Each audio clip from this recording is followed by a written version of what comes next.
It was really bad. They were all sick, really sick. The whole town was down. Okay, sound okay? Sound okay? 1, 2, 1, 2?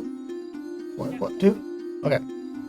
In the late summer days of 1950, an emergency council meeting was called by Mayor Charles Barnes in the Old Town Hall in Point Claire Village. You see, not too long before this meeting, some citizens in Vawa started to get sick, but within a few days, the numbers skyrocketed. Council couldn't understand these numbers. We were away.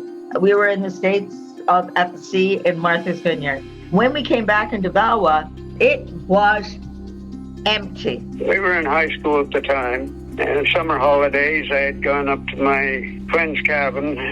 His mother got a call from my mom saying, "Stay where you were.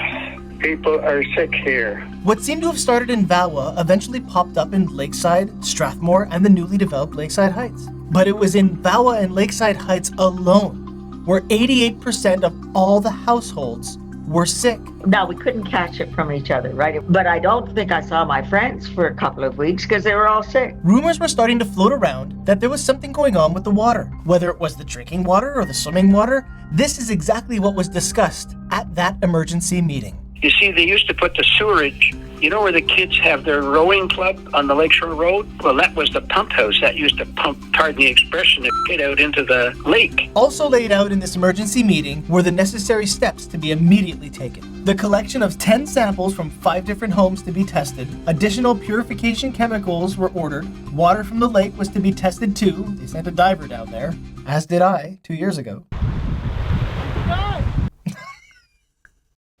Doctors are to submit all the names of their patients who are sick, and the police were told to enforce no more bathing in the lake for the time being. But I think it was from swimming in the lake more than anything. Some of our neighbors got quite sick. However, at this meeting, it was said all the sewage going into the lake was properly treated, and when eventually thrown into the lake, is absolutely normal and does not pollute the water. I mean, absolutely normal? Everyone would have had running water by 1950, right? Like. Oh, yeah. Oh, yes. All the tests came back inconclusive. The drinking water was fine. The lake water was being filtered the way it was supposed to be filtered back then. Absolutely normal.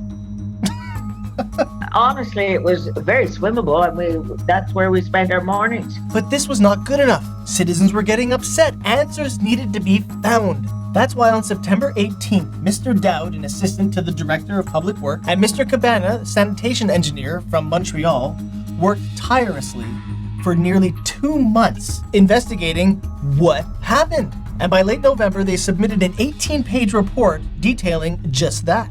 The water supply had been contaminated and people were getting very sick. On August 21st at 10:21, city employees went on Lakeshore Road to repair a water main break. You see, the pipes were under a lot of stress because of the growing population of Point Claire at the time. And while those pipes were broken, a bacteria known as Shigella sane entered the water supply, which caused citizens of Vawa and Lakeside Heights to get what's called enteritis, an inflammation of the small intestines, just the small ones. Now, although that pipe was repaired in 7.5 minutes, plus the extra time that the pipe was actually broken, enough bacteria had seeped into the drinking water system to get Vawa and Lakeside Heights sick. Oh, yeah, that was the thing. It was something got into the system. That it was a broken pipe or something, that it was a municipal problem. So then why were the tests coming back inconclusive? Why was the drinking water okay then if everyone was getting sick? Well, by the time they went to do the tests, all that bacteria had been flushed out. The water main was repaired, the water pressure was back to normal, and all that bacteria was gone. Something like this, waterborne like this, we had never experienced. I remember staying still for a while, but it was that silence of going into a town.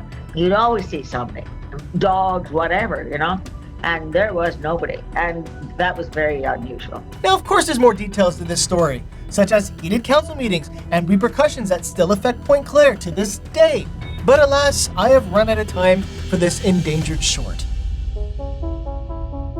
However, these events did catch the attention of one particular citizen of Vawa whose political career would bring Point Claire into the modern age that we all live in today.